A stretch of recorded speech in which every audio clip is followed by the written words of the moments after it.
ರಾಜ್ಯದಲ್ಲಿ ಹುಂಡಿ ಪಾಲಿಟಿಕ್ಸ್ ಶುರು ಆಗಿಬಿಟ್ಟಿದೆ. ಹಿಂದೂ ದೇವಸ್ಥಾನಗಳ ಕಾಣಿಕೆಯ ಮೇಲೆ ಕಾಂಗ್ರೆಸ್ ಸರ್ಕಾರ ಈಗೂ ಕಣ್ಣು ಹಾಕಿದಂತೆ ಕಾಣ್ತಾ ಇದೆ.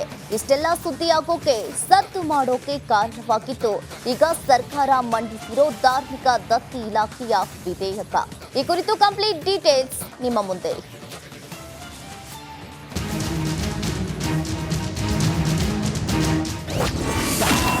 ಸರ್ಕಾರಕ್ಕೆ ಬೇಕಾ ದೇವರ ದುಡ್ಡು?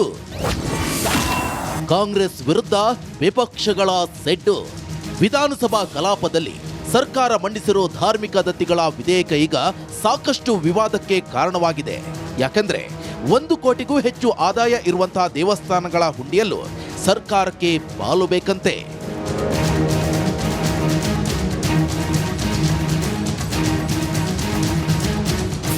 ಹೌದು, ಇಂತಹದೊಂದು ವಿಚಾರ ರಾಜ್ಯ ರಾಜಕೀಯದಲ್ಲಿ ಸಂಚಲನ ಸೃಷ್ಟಿಸಿದೆ. ಹಿಂದೂ ದೇಗುಲಗಳ ಆದಾಯದ ಮೇಲೆ ಸರ್ಕಾರ ಕಣ್ಣು ಹಾಕಿದಂತೆ ಕಾಣ್ತಿದೆ. 1 ಕೋಟಿ ಆದಾಯದ ದೇಗುಲಗಳು ತಮ್ಮ ಆದಾಯದ ಶೇಕಡ 10ರಷ್ಟು ಪಾಲನ್ನ ಸರ್ಕಾರಕ್ಕೆ ತೆರಿಗೆ ರೂಪದಲ್ಲಿ ಪಾವತಿಸಬೇಕಂತೆ. ಇನ್ನು 1 ಕೋಟಿಗೂ ಒಳಗಿನ ಆದಾಯ ಹೊಂದಿರೋ ದೇವಸ್ಥಾನಗಳು ಶೇಕಡ 5ರಷ್ಟು ಪರ್ಸೆಂಟೇಜ್ ಕೊಡಬೇಕು ಅನ್ನೋ ವಿಷಯ ವಿವಾದಕ್ಕೆ ಕಾರಣವಾಗಿ ಬಿಟ್ಟಿದೆ. ಯಾವುದೇ ರಿಲಿಜಿಯಸ್ ಇನ್ಸ್ಟಿಟ್ಯೂಷನ್ಗೆ ಕೊಡುವಂಥ ವ್ಯವಸ್ಥೆಯನ್ನು ಮಾಡಿದರೆ ಅಲ್ಲಿ ಹಿಂದೂ ಅಂತ ಇಲ್ಲ. ಹಾಗಾಗಿ ಇವತ್ತು ಸಿ ಕ್ಯಾಟಗರಿಯಲ್ಲಿರುವಂತಹ ಅನ್ಯ ಮತೀಯರ ಮಸೀದಿಗಳಿಗಿರ್ಬೋದು, ದರ್ಗಾಗಳಿಗಿರ್ಬೋದು, ಚರ್ಚ್ಗಳಿಗೆ ಕೊಡುವಂಥ ಪ್ರೊವಿಷನ್ಸ್ ಇದರಲ್ಲಿ ಉಲ್ಲೇಖವಾಗಿದೆ. ದೇವಸ್ಥಾನದ ಹಣವನ್ನು ಲೂಟಿ ಮಾಡಲಿಕ್ಕೆ ಮಾಡಿರುವಂಥ ಅಮೆಂಡ್ಮೆಂಟ್ ಅಂತೇಳಿ ಗಮನಕ್ಕೆ ಬರ್ತದೆ. ಇದನ್ನು ನಾವು ತೀವ್ರವಾಗಿ ಖಂಡನೆ ಮಾಡ್ತೇವೆ. ಈ ಅಮೆಂಡ್ಮೆಂಟ್ ಅನ್ನು ಕೂಡಲೇ ರದ್ದು ಮಾಡಬೇಕು. ಇಲ್ಲದೆ ಹೋದರೆ ರಾಜ್ಯವ್ಯಾಪಿ ಹಿಂದೂ ಜನಜಾಗೃತಿ ಸಮಿತಿ ಮತ್ತು ದೇವಸ್ಥಾನಗಳ ಮಹಾಸಂಘ ಹೋರಾಟವನ್ನು ಮಾಡಲಿಕ್ಕಿದೆ. ಸರ್ಕಾರಕ್ಕೆ ಅಷ್ಟ ಪ್ರಶ್ನೆ. ಪ್ರಶ್ನೆ 1, ಅರ್ಚಕರಿಗೆ ವಿಮೆ ಮಾಡಿಸಲು ದೇವರ ದುಡ್ಡೇ ಬೇಕಾ? ಪ್ರಶ್ನೆ 2, ಮಸೀದಿ ಚರ್ಚ್ಗಳಿಗೂ ಟ್ಯಾಕ್ಸ್ ಹಾಕ್ತಾರಾ? ಪ್ರಶ್ನೆ 3, ಗ್ಯಾರಂಟಿಗಳಿಗೆ ಹಣ ಹೊಂದಿಸಲು ಹುಂಡಿಗೆ ಟ್ಯಾಕ್ಸ? ಪ್ರಶ್ನೆ 4, ಇದು ಸತತ ಹಿಂದೂ ವಿರೋಧಿ ಧೋರಣೆ ಅಲ್ಲವೇ? ಪ್ರಶ್ನೆ 5, ದೇವರ ಹುಂಡಿಯ ದುಡ್ಡು ಎಲ್ಲಿಗೆ ಬಳಕೆಯಾಗಿದೆ? ಪ್ರಶ್ನೆ 6, ಕಾಂಗ್ರೆಸ್ನವರಿಗೆ ಹಿಂದೂಗಳೆಂದರೆ ಅಲರ್ಜಿನಾ?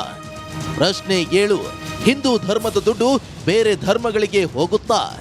ಪ್ರಶ್ನೆ 8, ಬಿಜೆಪಿ ಕೂಡ ಇಂತಹದ್ದೇ ತೆರಿಗೆ ಜಾರಿಗೆ ತಂದಿತ್ತ?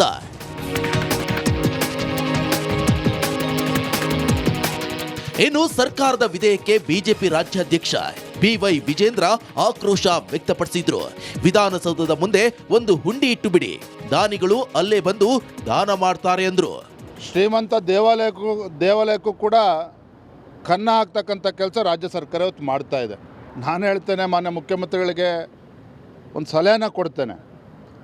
ದೇವಸ್ಥಾನದ ಹಣಕ್ಕೆ ಕನ್ನ ಹಾಕೋದ್ರ ಬದಲು ವಿಧಾನಸೌಧ ಮುಂದೆನೇ ಒಂದು ಹುಂಡಿ ಇಟ್ಬಿಟ್ರೆ, ಇಲ್ಲಪ್ಪ ನಮ್ಮ ಕೈಯಲ್ಲಿ ಆಗ್ತಾ ಇಲ್ಲ, ಸರ್ಕಾರ ನಡೆಸೋಕ್ಕೆ ಸಾಧ್ಯ ಆಗ್ತಾ ಇಲ್ಲ, ಹಣಕಾಸಿನ ತೊಂದರೆ ಆಗ್ತಾ ಇದೆ ಅಂಥೇಳಿ ವಿಧಾನಸೌಧದ ಮುಂದೆನೇ ಒಂದು ಹುಂಡಿಯನ್ನು ಇಟ್ಟರೆ ಬಹುಶಃ ಬಂದಂಥ ದಾನಿಗಳು ಅಲ್ಲೇ ದಾನ ಮಾಡಿ ಹೋಗ್ತಾರೆ.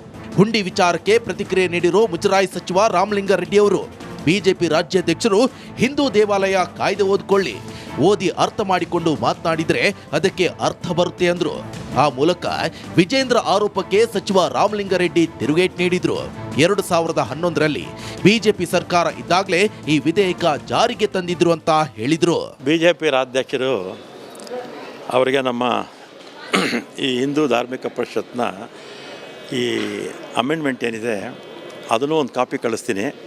ಈ ಆ್ಯಕ್ಟು ಇದನ್ನು ಕೂಡ ವಿಜೇಂದ್ರ ಅವ್ರು ಕಳಿಸ್ತೀನಿ. ಇದನ್ನು ಓದಲಿ, ಅವರು ಓದಿ ಅರ್ಥ ಮಾಡಿಕೊಂಡು ಮಾತಾಡಿದ್ರೆ ಅವರು ಒಬ್ಬ ಪಕ್ಷದ ರಾಜ್ಯದ ಅಧ್ಯಕ್ಷರು, ಅದಕ್ಕೊಂದು ಅರ್ಥ ಇರುತ್ತೆ. ಸುಮ್ಮನೆ ಬಾಯಿಗೆ ಬಂದಾಗ ಚಿಕ್ಕ ಮಕ್ಕಳ ಥರ ಆಪಾದನೆ ಮಾಡೋದು ಆ ಒಂದು ಅಧ್ಯಕ್ಷ ಸ್ಥಾನಕ್ಕೆ ಗೌರವ ತರೋದಲ್ಲ. ಇನ್ನು ಕಾಂಗ್ರೆಸ್ ಬಿಜೆಪಿ ನಡುವೆ ಕಾಣಿಕೆ ಕದನ ಶುರುವಾಯಿತು. ವಿಜೇಂದ್ರ ಹುಂಡಿ ಹೇಳಿಕೆಗೆ ಪ್ರಿಯಾಂಕ್ ಖರ್ಗೆ ತಿರುಗೇಟ್ ನೀಡಿದ್ರು. ಎಲ್ಲವೂ ವಿಧಾನಸಭೆಯಲ್ಲಿ ನಿರ್ಧಾರ ಆಗಿದೆಯಲ್ವೇ, ನಿನ್ನೆ ಯಾಕೆ ಇವರು ವಿರೋಧ ಮಾಡಿಲ್ಲ, ಕಡ್ಲೆಪುರಿ ತಿಂತಿದ್ರ ಅಂತ ತಿರುಗೇಟ್ ನೀಡಿದ್ರು. ಯಾವುದೇ ಆ್ಯಕ್ಟ್ ಇದ್ರೂ ಕೂಡ ಒಳಗಡೆ ತಾನೇ ವಿಧಾನಸೌಧದಲ್ಲಿ ತಾನೇ ತೀರ್ಮಾನ ಆಗೋದು. ನಿನ್ನೆ ಅಷ್ಟೊಂದು ಪ್ರಾಧಿಕಾರಗಳನ್ನು ರಚನೆ ಮಾಡಿದ್ವಿ, ಎಂಡೌಮೆಂಟ್ ಆ್ಯಕ್ಟನ್ನು ನಾವು ತಂದಿದ್ವಿ. ಅವಾಗ ಇವರೇನು ಕಡಲೆಪುರಿ ತಿಂತಾ ಇದ್ರಾ? ಒಟ್ನಲ್ಲಿ ದೇವರ ಹುಂಡಿಗೆ ಸರ್ಕಾರ ಕೈ ಹಾಕೋಕೆ ಹೊರಟಂತೆ ಕಾಣ್ತಿದೆ. ಇದಕ್ಕೆಲ್ಲ ಗ್ಯಾರಂಟಿಗಳು ಕಾರಣವಾಗಿದ್ಯಾ?